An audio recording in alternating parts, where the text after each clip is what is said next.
everybody, and happy Monday. I am Kimberly Boyd, a certified Live Life Fully coach, and welcome to Candid Coach Conversations. Kimberly, thank you for having me. It's so great to see you. It is so good to see you, and I feel so blessed because now I've seen your face 2 times in 4 days, and I love that. Right back at you. I feel the same way. It's always good to see you and talk with you. Yeah, thank you for being here today. So, Donda, you're now a certified Live Life Fully coach. Yes, I am a certified Live Life Fully coach, and that has been something that has been so inspiring for me just to work with others and to help them reach their goals and to think about things differently. I like to think of my role, Kimberly, as more of a thought partner, a Okay. mentor, someone. I'm a results oriented mentor, a results driven mentor for you. And so when I work with my clients, I like to push them and think about things differently. And you know how it is, Kimberly, because I call on you a lot. Whenever you have someone that can really push you and help you think of things in a different way, it really opens up possibilities for us. I agree. And, today I'd love to, if it's okay with you, talk about, you said thought leader and pushing people. And I'd love to talk to you about leadership because I know you have been a leader for a long time. Yes, yes, I have. So I started off as a teacher, and someone saw something in me and asked me to get my principal certification. So I worked on my master's, and just along the way, I was an instructional coach and a dean of instruction, an associate principal, and then went to be a principal at an elementary school and a middle school. So I've worked at all three levels. High school, I was at the high school. That's really where I spent the bulk of my career. But I was at a high school, an elementary, and a middle school. And so leadership is something I feel very strongly about. I believe very much in strengths-based leadership, and that's really no different than things that when we're coaching. I mean, we look for people's strengths, we help them, we guide them to think differently. And so that's really what drew me to coaching. I love the, mentorship and mentoring and pushing people to be the best that they can be. Love that, Donda. So you mentioned that you started in the education world as a teacher, which absolutely, as a teacher, I believe you are in a leadership position. And then Yes. every position that you talked about after, all of those were leadership positions. Really in the day to day, we all are leaders, Kimberly, in whatever thing it is that we are taking on. We can provide leadership and work with people. It really doesn't, you don't have to be a principal. You don't have to be a teacher. If you think about it, even people that work in the day to day at a school are cafeteria workers, are custodians. I mean, they are leading in the role that they were assigned to do. And whenever we do not understand that, it's difficult to fulfill the whole vision of a school. Each person has a role, and really that's no different. Even in our home life, we all have a part to play to make the environment fully functional and being the best it can be. And so when we can think through that lens, it just opens up so many possibilities for us. And so we do have purpose and impact right where we are. And so I like to work with people and help them frame their thinking a little differently. And so no matter what you're doing, it can have impact and purpose for everyone around you. Totally agree with you. And I loved how you pointed out it really doesn't matter the position. Like you can be the leader of the role that you're playing at work and at home. And one thing that came up for me, and I made a note here, is you said you started as a teacher, but Donda, I'm wondering where did this leadership, these qualities of leadership that you have, where did it start? Because I'm guessing it did not start when you became a teacher. It sounds like because you are so passionate about leadership and strength based and results oriented and a thought partner, it sounds like that's been in you for a while. So, where do you think it started? So it probably started, I'm the oldest child. And so I did have things probably placed upon me to set a certain standard for the family and to do certain things. And so, but one of the things that I think is very important is you are not born a leader. Those are things that are evolved and developed within you. And so whenever we're put in certain situations, or whenever we are faced with certain challenges, that will dictate when those roles will come out and when we can foster those, we can change and develop those. And really, that's the thing I keep coming back to with coaching. That's exactly what it has done for me, myself, is to challenge me in different ways. It is, you are able to use your influence to impact right where you are. Yeah, I love that. And Donda, this oldest child, I wrote that I wrote that down. I too am an oldest child, and I've never thought about as the oldest child as that being a position of leadership. Yes, I have taken that role very seriously. My father did place that responsibility on me, but really as a badge of honor, not as a weight. And so whenever you're the oldest, we talked about standards and the way we want to present our family, the way we want to present ourselves. And that is just something that I grew up with. And so little did I know, my father from an early age was developing leadership skills in me. But again, I still firmly believe it goes back to the place we are, where we are. That is a leadership role. And it doesn't matter what your position is, but if you're leading a family or if you're leading a campus of students and teachers, we have, I do believe, a responsibility to be the best we can be. And that's what coaching really does for us. It helps us reach our goals. It helps us be the best version of ourselves. And when we have a mentor, a thought partner, or a coach that can walk alongside us and just challenge us to think differently, that really is a game changer. Yes, for me, coaching changed my life by having a coach. And I say this all the time because it is so true. I was very skeptical about coaching. As you know, my life has been in the mental health world. So I have a Yes. practice and I love counseling and therapy. I love it. And yes, I still see clients. And I thought that was the only way. I thought the only way to really help people was to be a therapist until my life changed in 18 and then I hired a coach and that was the game changer and I realized then like wow, there is something to this. But that's So what I I really love, Kimberly, though, about Live Life Fully. So I do think it makes a difference in who you work with, and you should assess your own goals and think about some outcomes you think are possible. And then choosing, and that's what I love about our curriculum, Kimberly. It does help the person. It stretches them further than they've ever thought possible. It helps them think about things differently. And then all of the staff at Live Life Fully, all of our coaches are so dedicated to helping people just reach their new potential. And new, I love that, because you do end up doing, thinking, becoming more than you even thought possible. yes, I definitely agree. And then when I think about everything you just said with the curriculum and Live Life Fully and all the coaches, because I've gotten this, I've coached some people that are stay at home moms. I've coached, a stay at home dad, and they're like, you know, because I think it's very important that we are the leader of our own lives and Absolutely.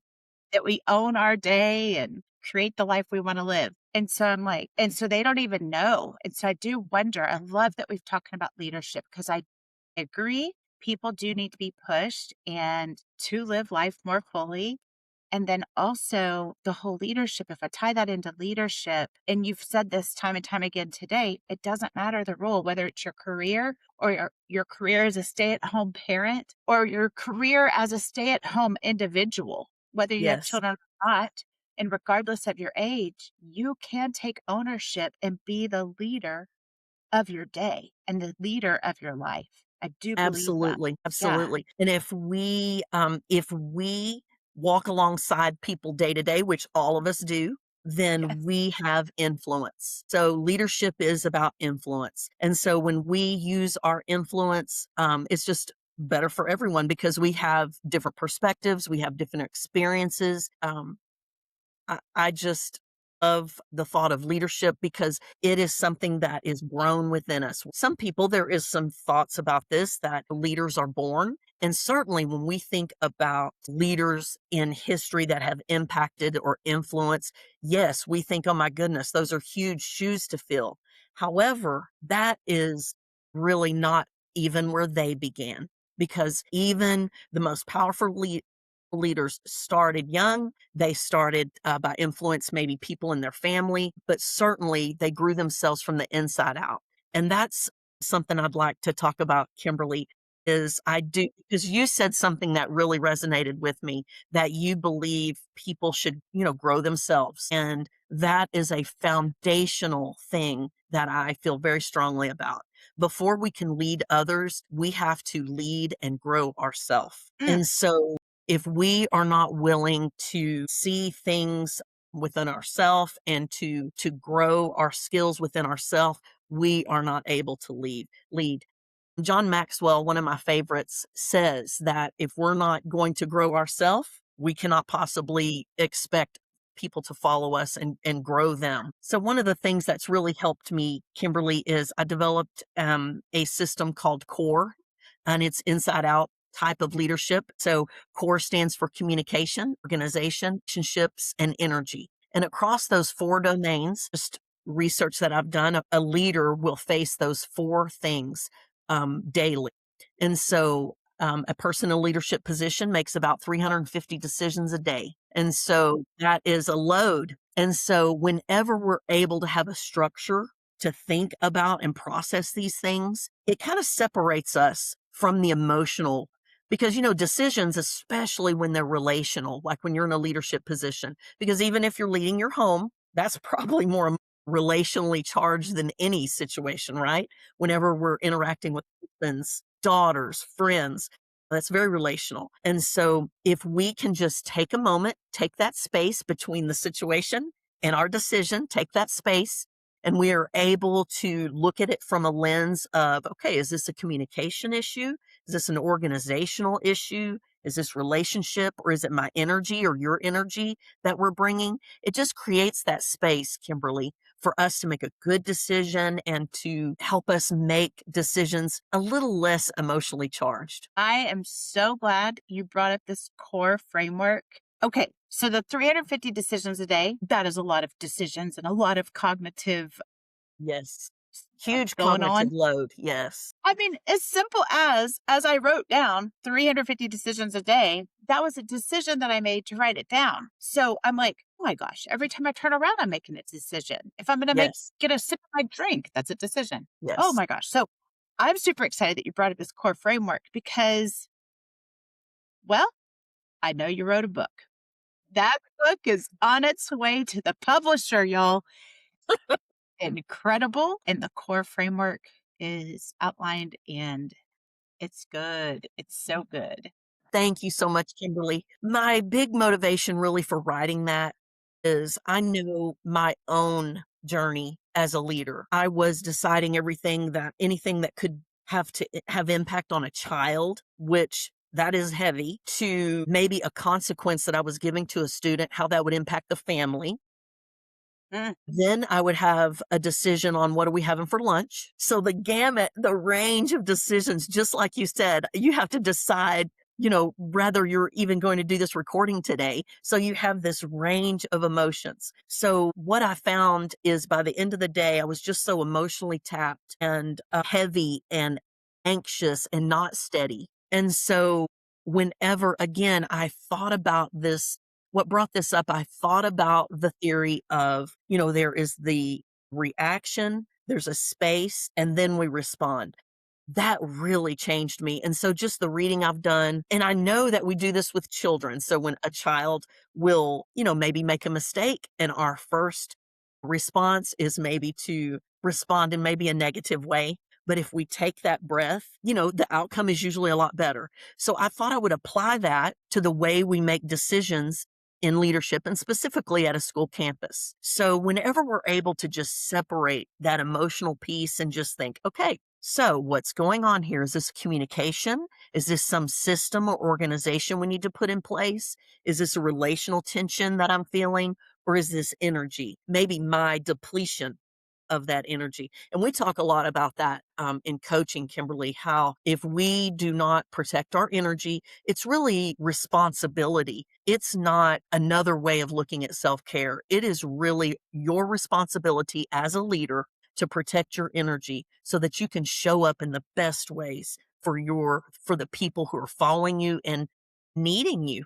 to be your best. So good, Donda. Yes, yes, yes. And as I was reading the draft, I was applying it to my own life in different areas. I was like, your book, literally, yes, I know you wrote it specifically for educators and people, leadership and education. And I really think this book, anybody, a parent can pick it up and ask, okay, is this communication? Is this, I mean, they could go through core, the framework, stop, ask yourself, and then have a new direction to go, that next best step, that Yes. one step, not Thank five. you so much for recognizing that, because what happened as I was writing and really as I was reading, so the things in research that I was looking for were things about leaders. And that Yes, brought me all the way back around, Kimberly, to what we talked about at the beginning. You are a leader if you have any measure of influence. So that's a mother. That's even a brother, sister. That right. is, and so yes, I did write it through the lens of campus leaders because that in the moment is who I wanted to support. But as I wrote the book, I'm so glad that you saw that, because I did start to see that realization. And I definitely applied in my own life. So if there's a disagreement, I mean, my husband and I never disagree, haha. But if we did have a disagreement, I would think to myself, okay, wait, is this a communication issue? I have not, maybe there's not systems in place that I'm following to help the household run. And Yes. then relationally, how are we going to navigate these things, right? And then again, protecting our energy, because if you are a leader, and we all are leaders, it is your responsibility. I would even like to flip the script on you a little bit, Kimberly, because I know this is a counseling thing, self love, self help, all of those things. However, I would like to reframe that as not something that you do for yourself, although that's wonderful, but it's something you do for others. When you That's true. protect your energy, you do that for others because you're going to show up and give them the best version of yourself. And isn't that love? Oh my gosh, yes. So much, so much. Yes, yes, yes. And it makes me think of Oprah Winfrey. So when she was working with Brendan Burchard, because Brendan talks about energy and how you show up and how you interact, like those are decisions we make. Like, how do you want to interact with somebody? Do you want to be open? Do you want to be present? Do you want to be compassionate? Whatever it is, but making those decisions ahead of time. So through the energy work that the two of them were doing together, Oprah now has a sign outside of her studio at the door that says, "Be aware of the energy you're bringing into this room." Because, Donda, I love that you said it's what we're doing for ourselves and it's what we do for others, because the ripple of our energy is incredible. I think of John Gordon, the energy bus, and talking Yes. about vampires. And the more I do focus on my energy, I realize it is so quick when I'm in a room. This happened last week. Anyway, it happened last week, but I could sense the energy vampires, and I was like, "Ugh, I Yes. don't," and it's not that they were being ugly, they were operating at a different frequency. Yes. And Kimberly, that is what coaching also does for us. It Right. helps us show up for others. And what I love, something you taught me actually, Kimberly, is, and my own father has taught me this. When we show up, I mean, we want to leave the place better than we found it. And so Yes. when we show up energy depleted, or we show up with a lack of communication skills or organization, or not understanding how we want to navigate relationships, then that is not leaving the place better than we found it. And so everybody wants to have a purpose, right? And so our purpose at the very foundational level, if you're a leader, you want to be leading with, I want to leave the place better than I found it. So true. Oh my gosh, Donda, I have loved talking to you today. I've taken so many notes. That is You've so funny. increased my awareness. And I will say this again, when I was reading the draft, I was like, I almost called you and said, "Girl, stop stepping on my toes." It's like, oh, stop. But I'm so grateful for the awareness so that I can show up even better and to That's that amazing. reminder of really having the awareness. I realized some new systems that I need to put in place for my organization. Therefore, I could communicate even better. So I'm so grateful for the opportunity to read the draft. Cannot wait. And yes, it's on its way to the publisher, and that can take a while. I know that. Yeah. That's okay. One And step even forward, right? that's right. Yes. Well, Well, thank you Donda, so much. Yes, and I've loved chatting with you today, and I cannot wait for you to come back again um, to share more of your wisdom. Thank you so much. It has been such an honor to be here, and I can't Thank wait to see your smiling face soon. Maybe at the retreat or sooner. Yes, that retreat that's coming up quick. It's coming up quick. Yes.